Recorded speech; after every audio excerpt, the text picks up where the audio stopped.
자, 우리 앞뒤좌우와 함께 서로 인사 나누시겠습니다. 사랑합니다. 축복합니다. 감사합니다.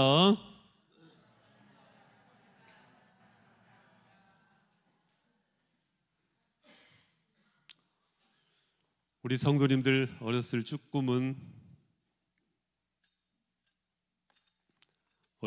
꿈은 어떤 꿈을 꾸셨습니까? 생각해 보면은 어렸을 적에 많은 친구들이 저는 나중에 대통령 될래요. 그래서 어떤 친구들이 많이 있었던 것 같습니다. 저는 개인적으로 어떤 꿈을 가지고 있었냐면 나는 육군 대장이 돼야지 이런 꿈을 가졌을 때가 있었네요. 그래서 여기에 별 4개가 땡땡땡땡땡땡 이렇게 있는 계급장을 달고 육군 대장 굉장히 참으로 선망의 대상이었죠. 그런데 지금 와서 돌아보니까 제가 육군사관학교에 이렇게 입학을 해가지고 군인이 되는 것보다 신학교에 들어가서 목사가 된 것이 얼마나 감사한지. 물론 훌륭한 장성분들도 계세요. 그런데 저 개인적으로는 그렇다 그 말씀입니다. 저 개인적으로는 제가 이 이야기를 서울에 있을 때 실제로 장성분들 앞에서 제가 이렇게 설교할 수 있는 기회가 있었는데, 제가 한때 그런 군인이 꿈이었습니다 이 이야기를 하니까 얼마나 제가 박수를 많이 받았는지 몰라요. 그래서 그런지 몰라도 제가 군 생활을 정말 잘했어요. 표창도 많이 받고, 그리고 군 생활을 하면서 정신 바짝 차리고 사실 이 길을 찾게 됐는데, 그래서 제가 개인적으로 제 삶은요, 가만히 돌아보면은 군대 가기 전과 군대 다녀온 이후와 BC와 AD로 딱 나눠지듯이 그렇게 군 생활이 참 저에게는 개인적으로 좋았고 뜻깊었었던 시간인데요. 이 말씀을 드리는 이유는 무엇이냐 하면, 여러분, 남들보다 더 높아지고, 그렇죠? 남들보다 더 높아지고 더 나아지고자 하는 생각은 어떻게 보면은 미숙함에서 오는 생각이 아닐까라는 생각을 해보게 됩니다. 그렇다면 그에 비해서 상대적으로 미숙함보다는 성숙함이라는 것은 무엇입니까? 그것은 동등한 관계 속에서 남들과 더불어서 함께 살아갈 수 아는 지혜가 있다. 그런 가운데서 화평을 이루어가는 삶을 살아간다. 성숙함에서 오는 삶이죠. 사실 예수님의 십자가가 그것 아니겠습니까?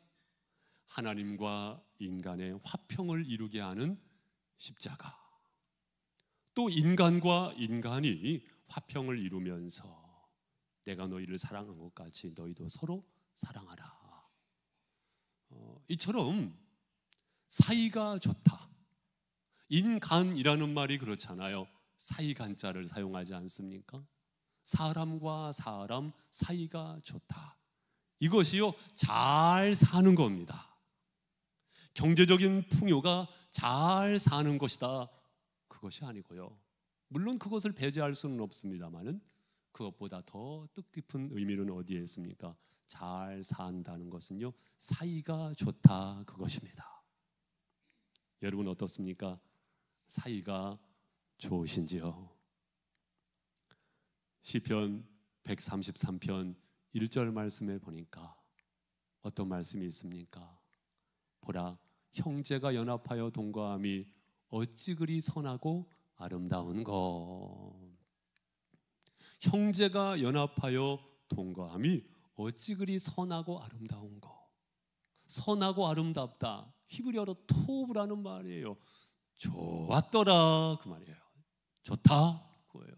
하나님 보시기에 좋다, 그겁니다. 뭐가 좋다는 거예요? 연합하여 동거함이. 여기에서 중요한 것은 무엇이냐면요, 동거함이 앞에 어떤 말씀이 있어요? 연합하여. 따라해 보세요. 연합하여. 연합하여. 동거하되 연합하여 동거함이 좋다, 그겁니다. 여러분, 같은 공간 안에 있는데 연합하지 못해요. 다시 말씀드리면 마음은 딴 데 있어요. 그것이 아니고요. 같은 길을 가고 있는데 마음이 달라요. 그것이 아니고요. 같이 예수님을 믿습니다. 신앙생활을 하는데 마음이 사분오열이에요. 그것이 아니고요. 연합하여 동거함이 좋다. 하나님 보시기에 좋다. 그것입니다. 사실 이것을 위해서는요, 노력이 필요합니다. 무엇이 필요해요?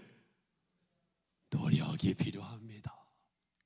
여러분, 어떻게 노력을 잘 하고 계시는지요? 저절로 되는 것이 아니고 노력이 필요합니다. 하나님께서 베푸시는 은혜가 있고 그 은혜를 받아서 우리 편에서 노력하는 것이 중요하죠. 만남은 하나님 주시지만 관계는 내가 만들어가는 것이거든요. 할렐루야. 어느 말 끌기 대회가 있었다고 합니다. A라는 말은 8톤을 끌었대요. B라는 말은 9톤을 끌었대요. 그리고 A, B 말이 함께 끌었는데 몇 톤을 끌었을까요? 17톤이요 이렇게 말씀하면 틀리는 데다 자그마치 22톤을 끌었다고 합니다. 이것은 하나의 좋은 예죠. 어떤 좋은 예입니까? 함께 할 때에, 단순히 함께하는 것이 아니고 일치할 때에 발휘되어질 수 있는 힘은 더 강하다. 여러분, 함께할 수 있다는 것은요, 또 다른 감사의 이유인 줄로 믿습니다.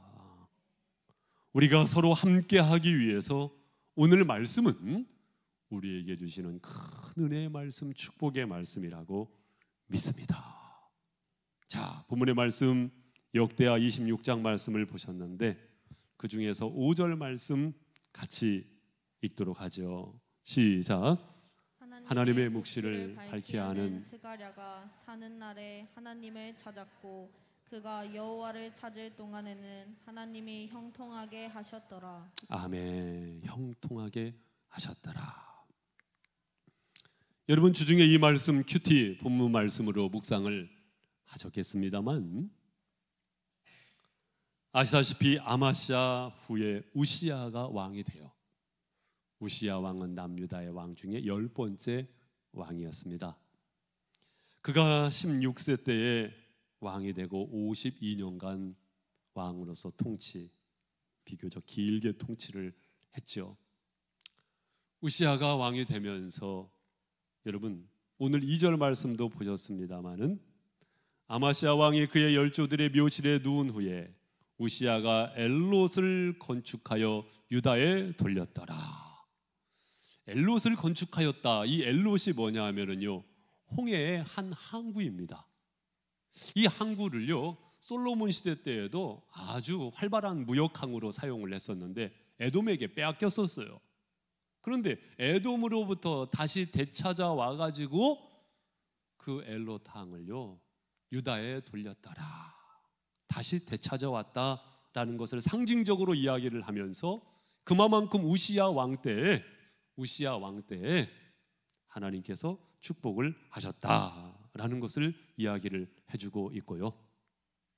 그리고 그 다음 절 6절 말씀부터 15절 말씀까지는요, 형통케 하셨는데 얼마만큼 형통케 하셨냐면 블레셋과의 전투에서도 승리를 냈고 심지어 암몬 사람들은 조공을 바치기도 했고 또한 농경도 축산도 번영을 했다.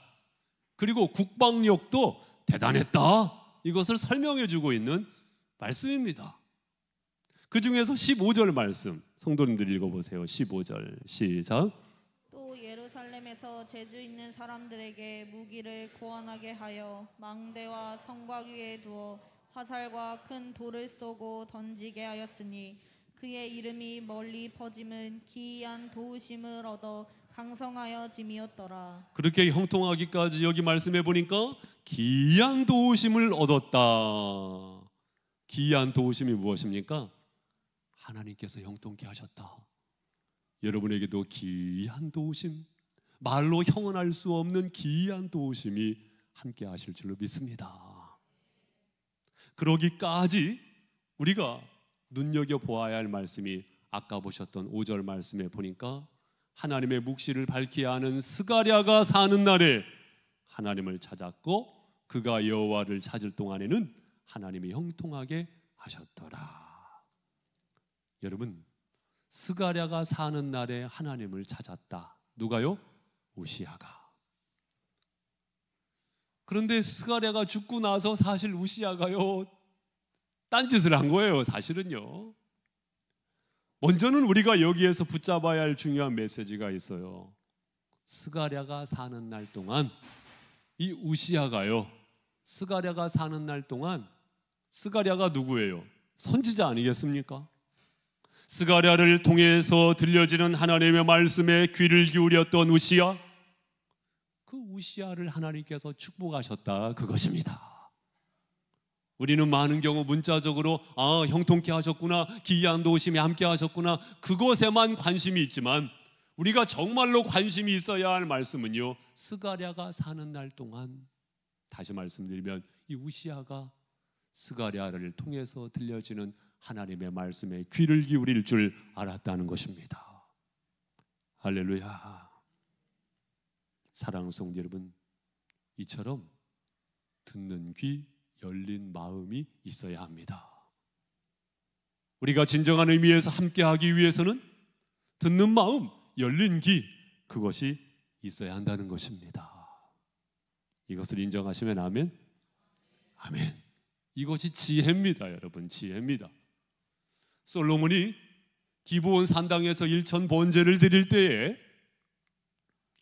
내가 너에게 무엇을 줄까? 하나님 말씀하시죠. 여러분, 실제로 하나님께서 내가 너에게 무엇을 줄까? 하면은 무엇 말씀하시겠습니까? 그때 이 솔로몬이요, 참 고심하고 있는 것이 있었어요. 그것이 뭐냐면 다윗에 이어서 내가 나라를 통치하게 됐는데 과연 내 자신을 보니까 출입을 알지 못하는 어린아이와 같아요. 여러분, 그거 아세요? 내가 내 자신을 보면은요, 한없이 큰 사람이에요. 그런데 하나님 안에서 내 자신을 돌아보면 나처럼 작고 연약한 사람이 없는 겁니다. 솔로몬의 초심에는요, 그것이 있었어요.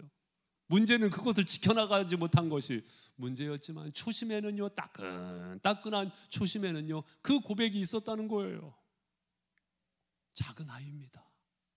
백성들을 다스릴 수 있는 지혜를 주십시오. 그런데 그 지혜가요, 레브라는 말로써 개역 개정판에는 어떤 말로 번역을 했어요? 듣는 마음. 따라해 보세요. 듣는 마음. 듣는 마음. 하나님께서 말씀하셨을 때에 그것을 듣는 마음. 또 오늘 본문의 말씀 속에서도 우시야의 영적 지도자죠, 바로 스가랴가 말할 때에 듣는 마음. 또 신앙의 동반자라고도 말할 수 있겠죠. 신앙의 동반자가 이야기했었을 때에 그것을 마음은 탁 닫고 자크를 딱 채우고 있기보다 그것을 들을 줄 아는 마음, 그 마음. 여러분, 그 마음이 있을 때 진정한 의미에서 커뮤니케이션이 있고 진정한 의미에서 소통이라는 것이 되는 것이죠. 야고보서 1장 18절 말씀에 어떤 말씀을 하고 있습니까? 내 사랑하는 형제들아, 너희가 알지니 사람마다 듣기는 어떻게 하고 속히 하고 말하기는 어떻게 하라고요? 더디하라. 그렇습니다, 여러분. 듣기는요 속히 하고 말하기는 더디해야 합니다. 그런데 거꾸로 하는 경우가 있잖아요. 말하기는 속히 하고 듣기는 더디하는, 그것이 아니고요, 들을 줄 아는 저와 여러분이 되시기를 주님의 이름으로 권면을 드립니다. 물론 말할 줄도 알아야 돼요. 자기 PR 시대니까 내 자신을 소개해야 되겠죠. 그런데 그 말을 하기까지는 생각을 잘 하시고, 그렇죠, 되도록이면요 두 마디 말보다는 한 마디로 줄이는 것이 좋습니다. 그래서 주변에 사람들이 많은 사람들은요, 많은 경우에 가만히 보면은요 들을 줄 아는 사람이더라고요.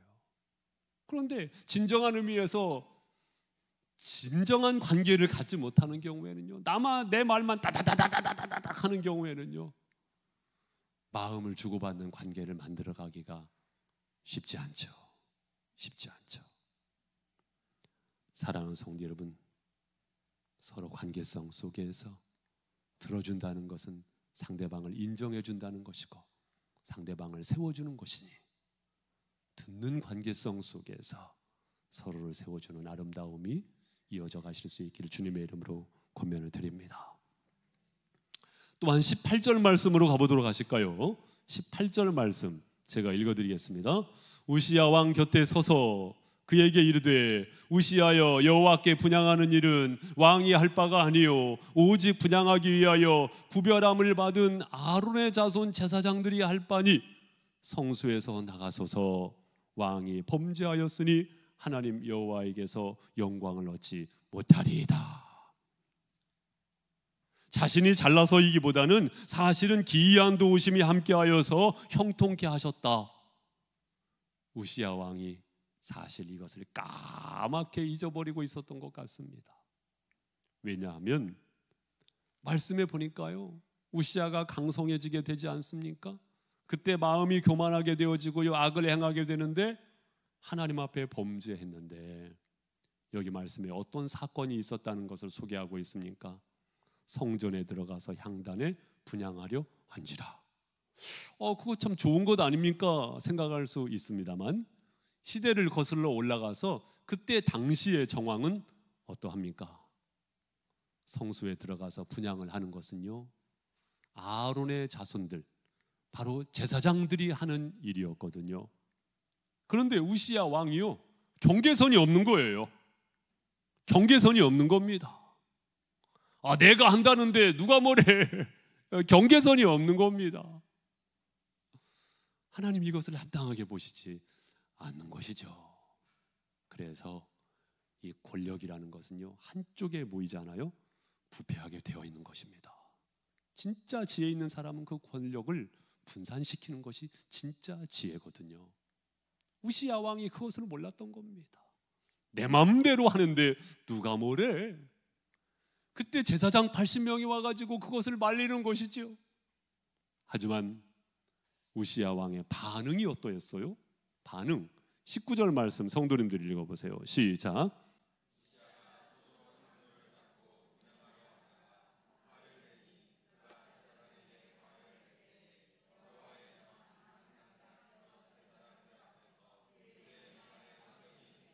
예, 우시야의 반응은요, 오히려 화를 내는 것입니다.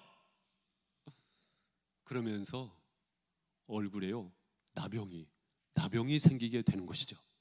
나병 환자가 되고 마는 것이죠. 여기에서 우리에게 중요한 메시지는 무엇입니까, 여러분? 제사장들이 말렸을 때에 우시야가 그렇군요, 돌아설 줄 알았다고 한다면 그는 기회를 잡은 사람. 그러나 그 기회를 놓쳐버렸어요. 그 기회를 놓쳐버렸다, 그 말씀입니다. 어쩌면 누구나 실수라는 것은 있을 수 있습니다. 제가 지난주에도 교도소 분들을 만났습니다마는 새삼 그런 생각이 들더라고요. 들킨 죄인이고 안 들킨 죄인이다. 이 말씀이 100% 맞는 말씀이라고 드릴 수는 없지만 사실은 일리가 있는 말이다.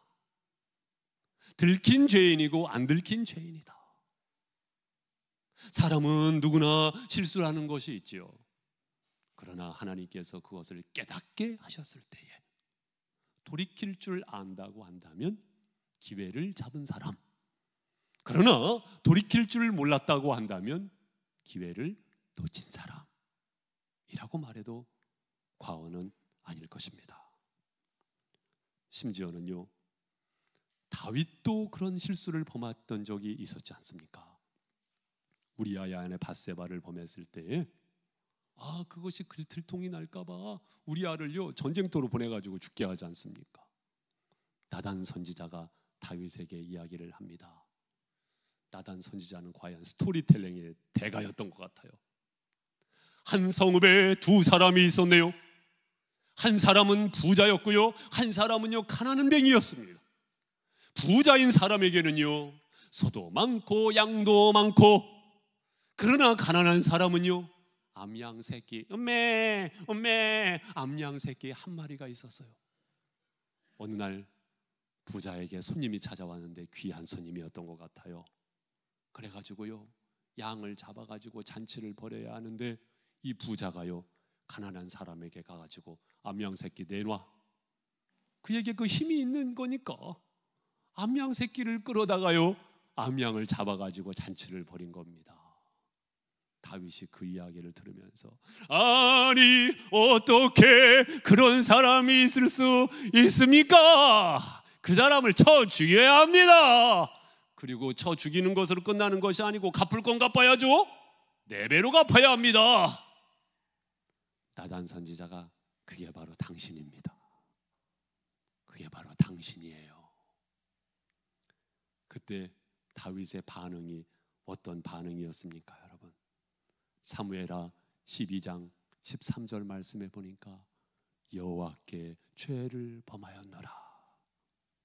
여호와께 죄를 범하였노라. 과연 다윗은요 양심에 화인 맞은 사람이 아니었어요. 여러분 그거 아세요?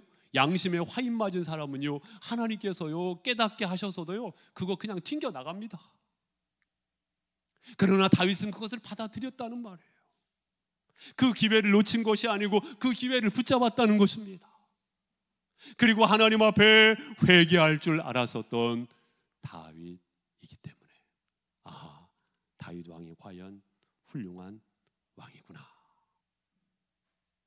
여러분, 회개는 기회인 줄로 믿습니다. 따라해 보십시오. 회개는 기회다. 언젠가 연약한 인간이기에 어떤 실수가 있을 수 있겠죠. 그때 기회를 놓치는 사람들이 아니고 기회를 붙잡는 분들이 저와 여러분 되시기를 주님의 이름으로 축복합니다. 마지막 세 번째로 20절 말씀으로 가도록 하시죠. 대제사장 아사랴와 모든 제사장의 아왕의 이마에 나병이 생겼음을 보고 성전에서 급히 쫓아내고 여호와께서 치심으로 왕도 속히 나가니라.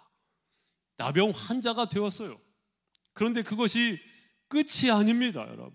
끝이 아니에요. 21절 같이 읽죠. 시작.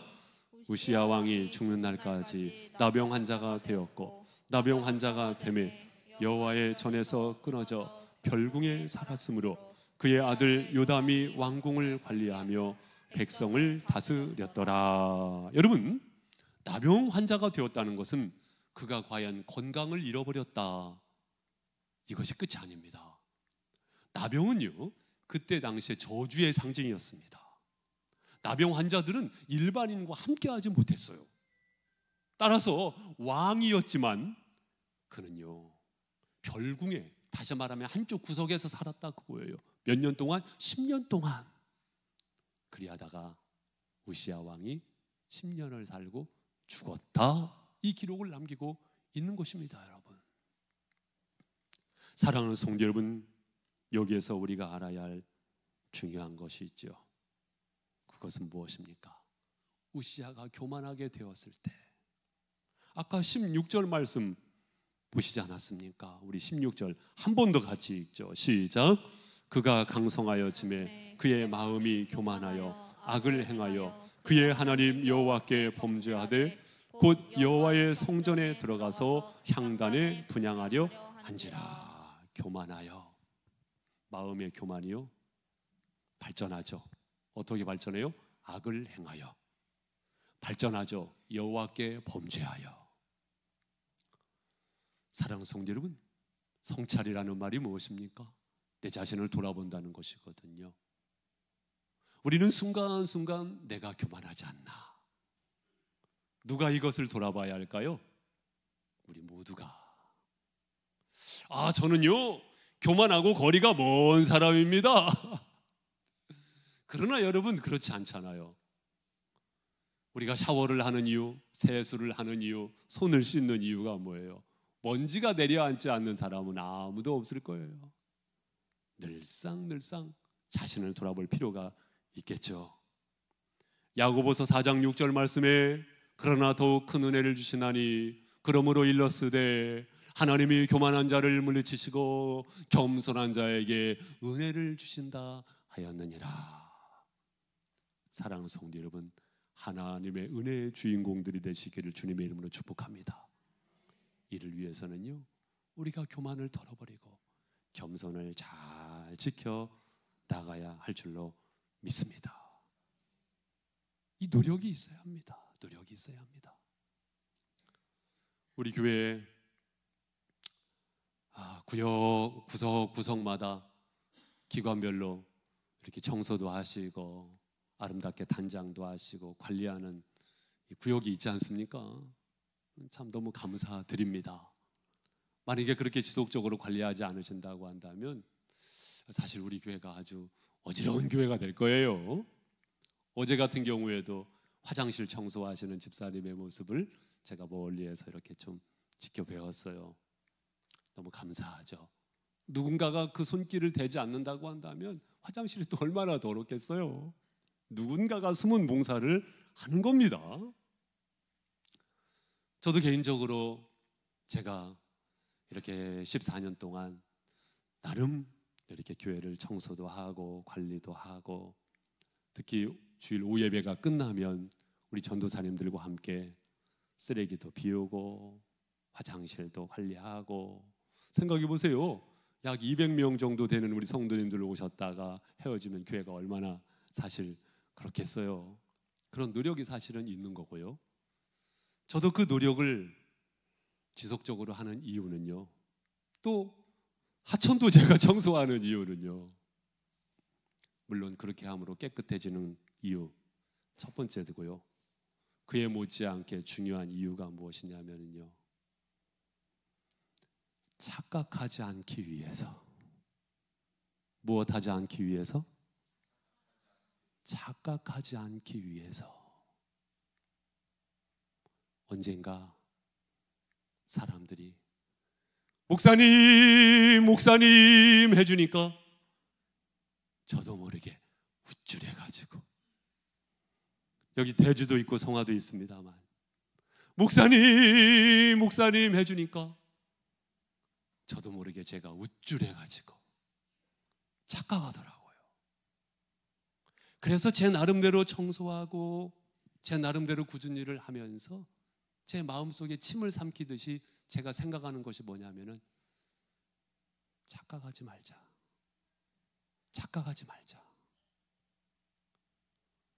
우리 교회 목회자분들, 장로님들, 하나님께서 안수하셔가지고 기름 부어 세워주신 종이잖아요. 착각해서는 안 됩니다. 우리 교회 목회자분들은 더 낮은 곳으로 섬길 것입니다. 그리고 그 노력을 하는 것 멈춰서는 안 됩니다. 우리 목회자분들, 장로님들 뿐만이겠습니까? 사실은 우리 모두가 착각해서는 안 돼요. 하나님께서 왜 세워주셨느냐? 더 잘 섬기라고.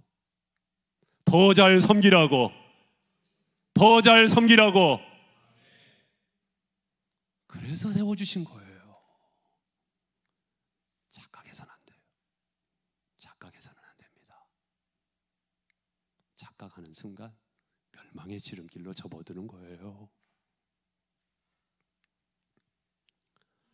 사랑하는 성도 여러분, 잠언 17장 1절 말씀 같이 읽어보죠. 시작. 마른 떡 한 조각만 있고도 화목하는 것이 제육이 집에 가득하고도 다투는 것보다 나으니라. 아멘. 여러분, 실제로 그렇잖아요. 마른 떡 한 조각만 있고도 화목하는 것이요, 글쎄 제육이 집에 가득하고 다투는 것보다 더 낫다, 더 좋다. 근데 여기서 우리가 알아야 할 것은요, 제육이 무엇이냐 그거예요. 제육, 그거 저기 식당 가면 제육볶음이 있는데 그 제육 아닙니까? 이렇게 생각하실 수 있잖아요. 그런데 그게 아닙니다. 여기서 말하는 제육이라는 말은 히브리어로 제바흐가 뭐냐면요, 제사 드릴 때 바치는 고기를 말하는 거예요. 제사 드릴 때 바치는 고기가 집에 이만큼 쌓여 있다는 것은 부유함의 상징이라고도 볼 수 있겠죠. 그러나 더 중요한 메시지는 뭐냐면요, 종교적 열심을 말하는 겁니다. 뭐를 말한다고요? 종교적 열심. 제사하는데 열심, 예배하는데 열심, 하나님의 일을 하는데 열심. 그 하나님의 일에 열심을 내면서 다투는 것보다 오히려 마른 떡 한 조각, 거기에서 만족할 줄 알고 감사할 줄 알고 서로를 인정할 줄 알고 화평을 이루어가면서 사는 것이 더 하나님 보시기에 좋다, 이것입니다. 사랑하는 성도 여러분, 즐거워하는 자들로 함께 즐거워하고 우는 자들로 함께 울라. 여러분, 즐거워하는 자들과 함께 즐거워하는 거 쉬운 것 같지만 쉽지 않은 거예요. 사촌이 땅 사면 배 아프잖아요. 우는 자들과 함께 우는 거 쉽지만 쉽지 않죠.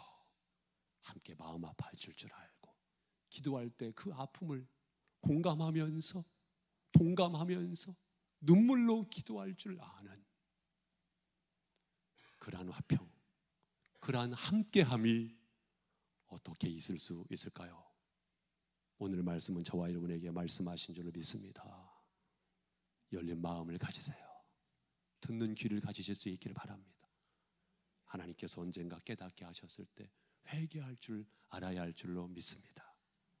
교만을 버리고 더 낮은 곳으로 나아가심으로 말미암아 진정한 화평을 이루시고 더불어서는 화평케 하는 자로서 하나님의 사람다운 믿음의 삶을 열어가시기를 주님의 이름으로 축복합니다. 기도하시겠습니다.